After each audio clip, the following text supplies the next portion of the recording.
नमस्कार जी, मैं योगी आरपी सिंह।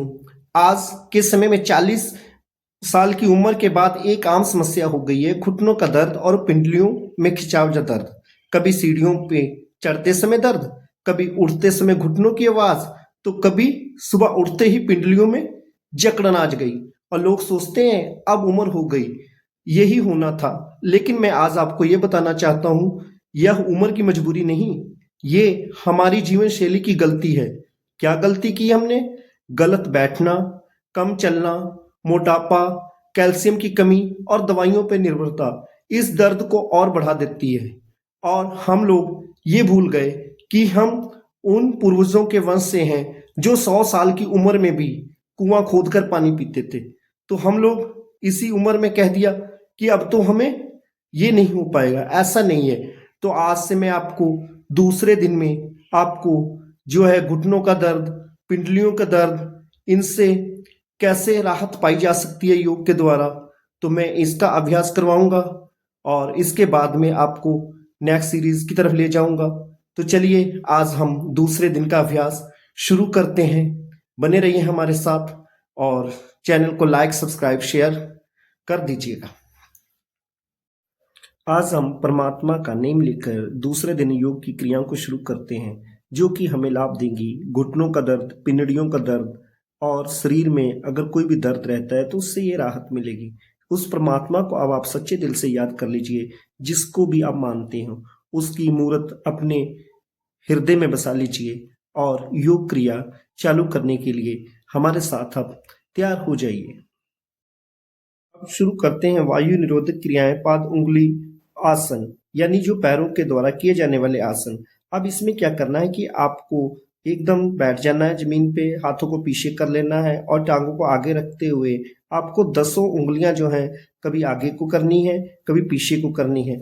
और याद रहे कि जब आप उंगलियां अपनी तरफ खींचें तो तब आपको श्वास लेना है, और जब उंगलियां दूसरी तरफ जाएं, आगे को झुकें, तो आपको श्वास को छोड़ना है। तो ये क्रिया आपको 15 से 20 बार करनी है।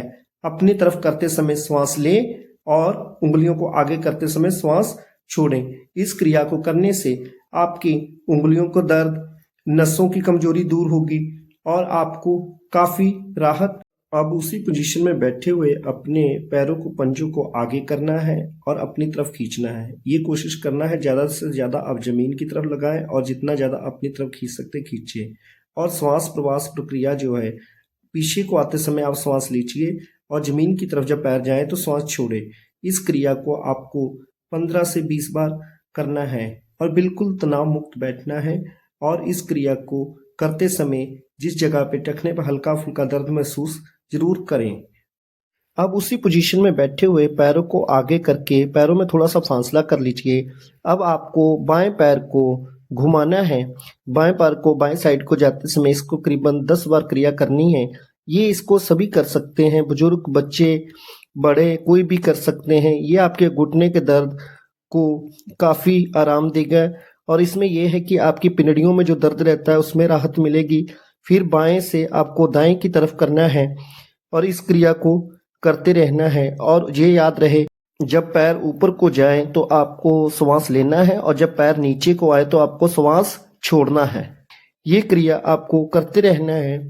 फिर इसके बाद में आपको अपने बाएं पैर से किया, अब आपने दाएं पैर को लेना है।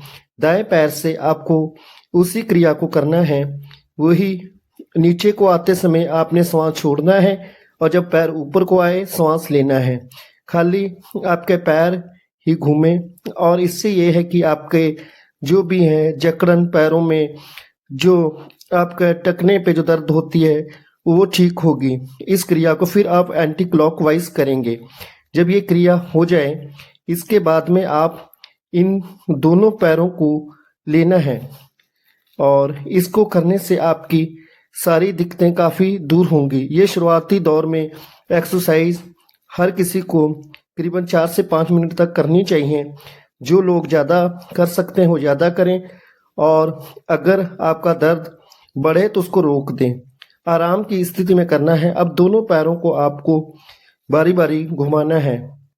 पैरों को घुमाते समय आप इसको वही क्रिया ऊपर आते समय आपको श्वास ले और नीचे को जब पैर जाए श्वास छोड़ें। एक श्वास प्रक्रिया में एक ही बार करना है। आप इसको बाएं तरफ की तरफ घुमाना है, फिर बाएं से दाएं की तरफ आपको करना है। ये क्रिया आपको करनी है। अब आप इसे रोज नियमित करें और आपके दर्द में भी राहत होगी और इसे हर वर्ग कर सकता है।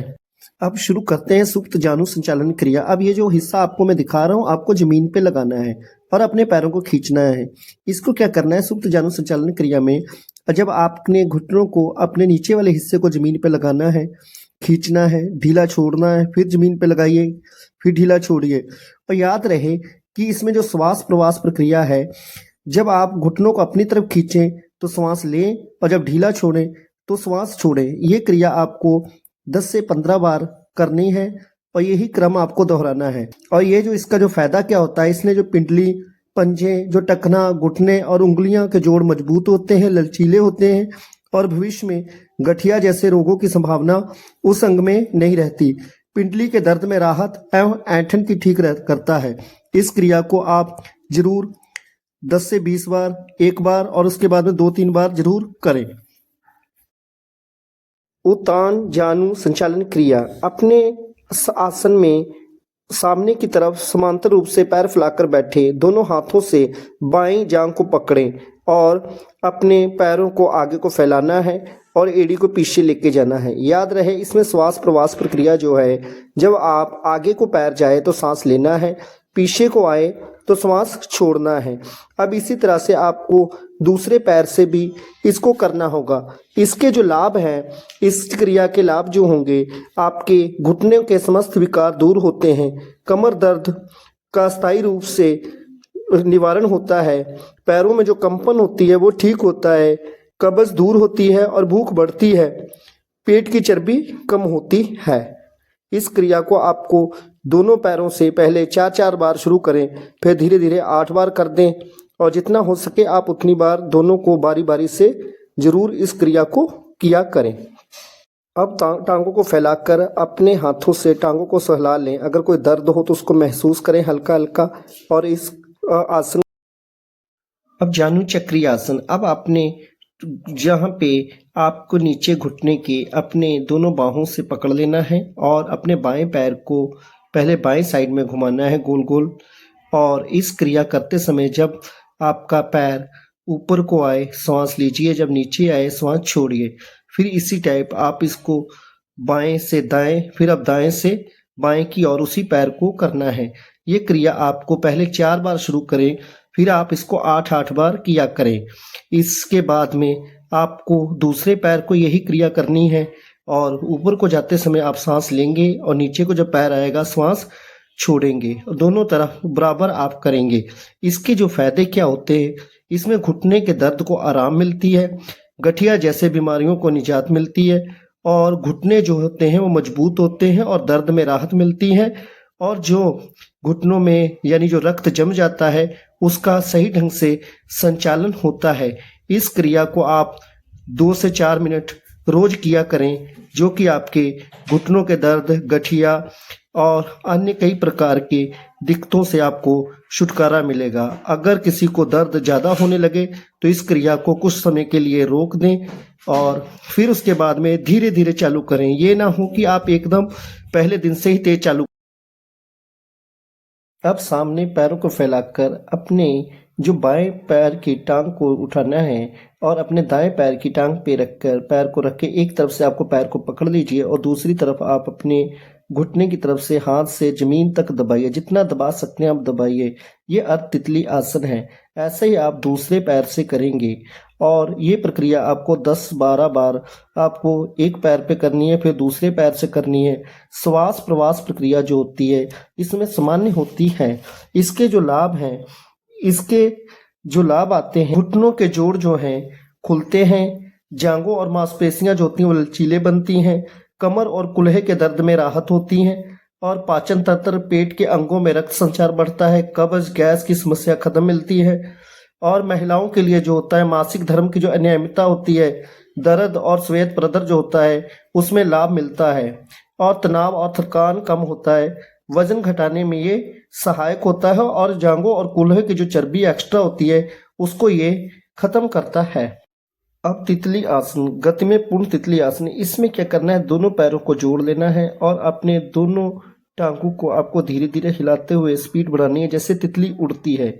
इस आसन के फायदे क्या होते हैं, इसमें घुटने और जो कूल्हों की जो जकड़न होती है वो खुलती है और ये सही होती है। महिलाओं के लिए ये अत्यंत लाभकारी है, जैसे मासिक धर्म में राहत और पीरियड्स की अनियमितता में सुधार होता है, श्वेत प्रदर जैसी बीमारियों में लाभ मिलता है और यूट्रस को ये स्वस्थ रखता है, पेट की चर्बी को कम करेगा, पाचन तंत्र मजबूत होगा, कमर दर्द और साइटिका में लाभकारी होता है, रीढ़ के निचले हिस्से को आराम देता है। ये इसको आपको धीरे धीरे करना है। अगर कोई किसी को रीढ़ की हड्डी में दिक्कत है तो पहले डॉक्टर की सलाह जरूर ले लें, उसके बाद ही करें। योग आसन की क्रिया का अंत करते समय परमात्मा का शुक्राना करना है और परमात्मा को याद करते हुए शीश निवाना है। और सभी लोगों को ये मेरा अनुरोध है कि आप लोग चैनल को लाइक, सब्सक्राइब और शेयर जरूर कर दें और अपने हाथों को गर्म करके अपने मुंह पे लगाकर धीरे धीरे आंखों को खोलना होता है और अपने शरीर को राहत महसूस करनी है। अपने जांघों पे, हाथों पे और अपने पेट पे, अपने मुंह पे हाथ फेरिए और इस खुशी को महसूस कीजिए कि जो हमारा जो शरीर है बिल्कुल निरोग हो गया है। कोई दर्द राहत महसूस कीजिए। अपने आईब्रो को धीरे धीरे मसाज कीजिए, अपनी गालों को मसाज कीजिए, धीरे धीरे अपने सिर को मसाज कीजिए कि बिल्कुल दर्द को बिल्कुल भी महसूस मत कीजिए। योग करते समय जो भी हुआ है एकदम मन खुश रखिए और परमात्मा को याद